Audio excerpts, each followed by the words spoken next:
So entering into any form of relationship, be it a business relationship, be it a relationship between intimates, a friendship, whatever it may be, there's generally an interaction between one or two people or many people. And this interaction is a sharing of ideas, a sharing of passions, and sometimes things don't align and that creates conflict. In that conflict, if you value the other person and value whatever form of relationship there is, we're trying to resolve and move on and try to actually come to some form of agreement of how to not get into the same situation again. It's like having an apology. I could apologize and then try to change my behavior so it doesn't happen again. Or I could apologize as simply a way to appease the other person, to let the dust settle a bit more and then continue on that same action once, the dust has settled. So it's not so much an apology, it's just an appeasement. There's always going to be some form of unbalancing, like it can never be a perfectly balanced relationship, but there's going to be some form of interaction, give, take, what you mean to the other person, what they mean to you. Where it can go astray is where it starts to become permanently unbalanced. And might be a person that's really trying to crowbar that back into balance, and you might just get it for a little bit and then it's back. And the time and energy in that person that is hoping for change of the other person. There is a simple thing that hopefully a lot of people have the capability of, and that is some form of emotional awareness of one's own emotions, if we look at it in reverse. If I've done a wrong to a person, or if someone's done a wrong to me, or even if we have good interactions with someone, we tend to want to go away and reflect upon that good interaction. So, I really had a great time with so-and-so, or, that didn't go so well. I wonder what happened there. Was it something that I said?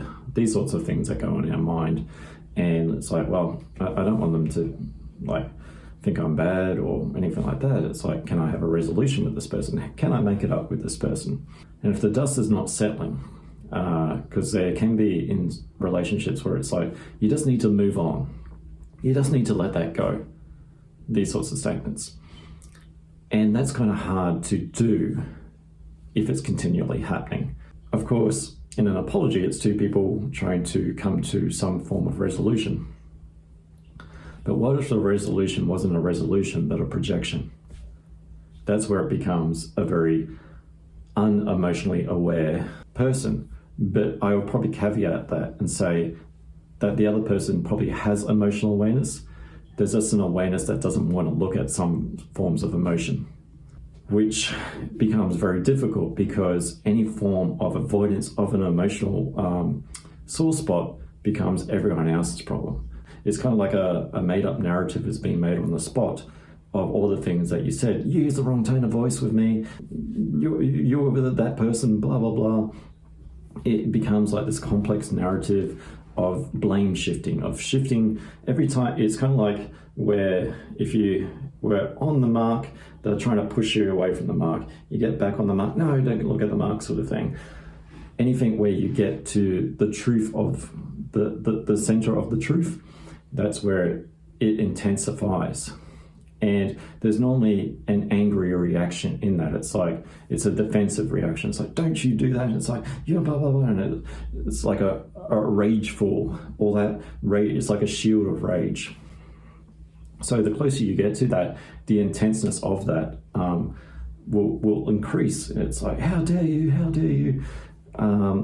So where you're trying to come to, once again, to a resolution of a person that you might value, but if you've tried to address that with the person and they're saying that it's all, the onus is solely on you, then it becomes actually hard to resolve anything. It becomes a projection.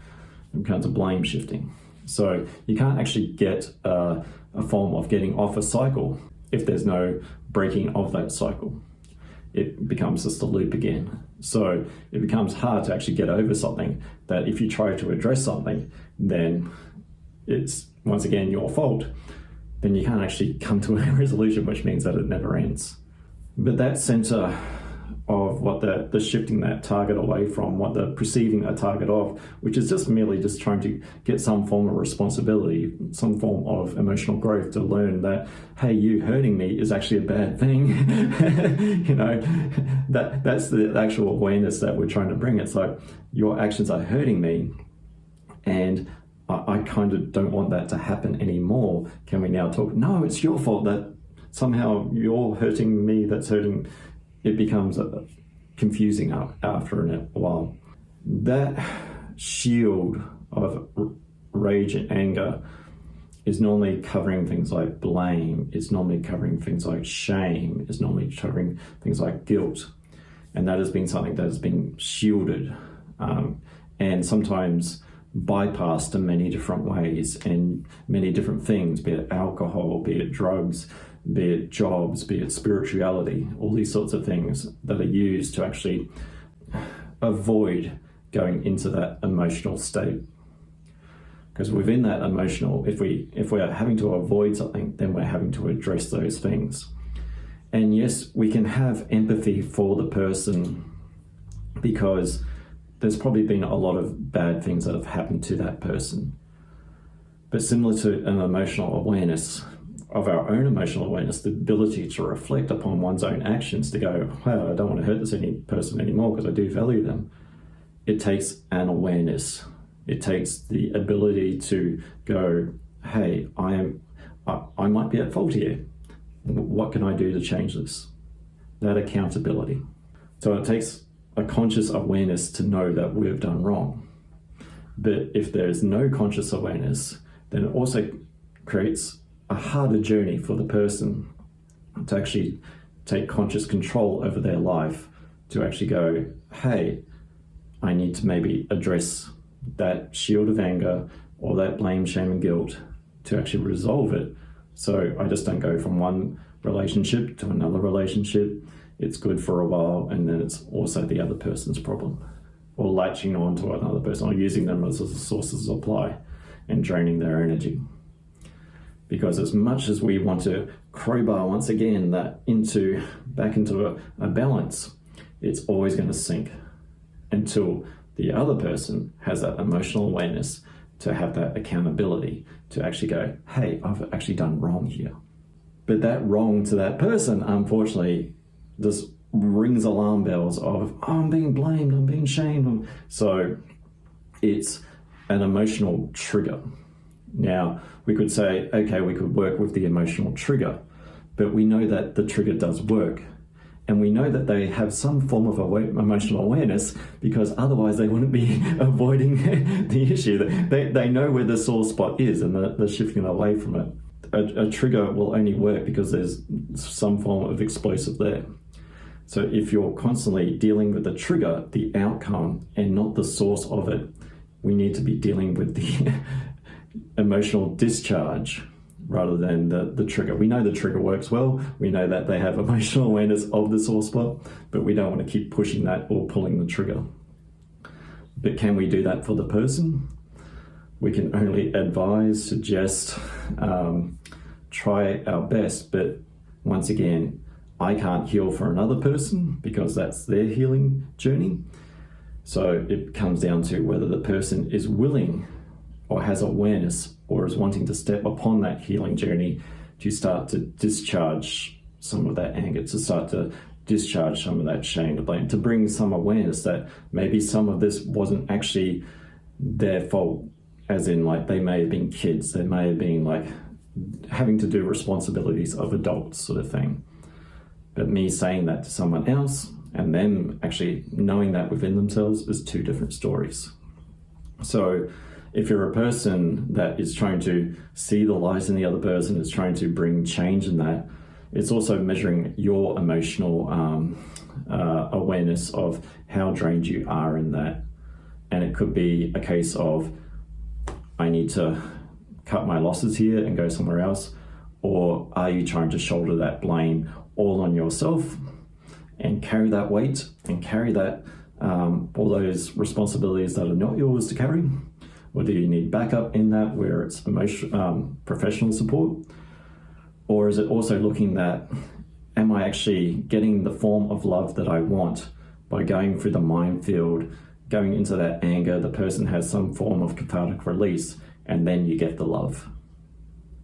Because do you want to actually go through a whole battlefield to get love?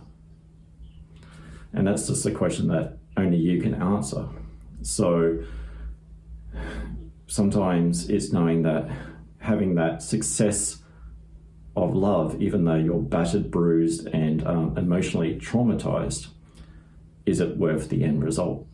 So looking at something as simple as inward reflection to know when we've actually caused harm or had a good interaction with someone shows some form of emotional awareness, shows some form of empathy as well. In doing that, there's also a good chance of a healing ability. But once again, we can only heal for ourselves, and we can, as much as we can, suggest to the other person, but until they're willing to do that, it's always going to be perceiving that as, oh, you get into that sore spot, go away. Oh, you get into that sore spot, go away. So yeah, so I'm Dion from Emotion Support Services, and I'll catch you in the next chat. Bye for now.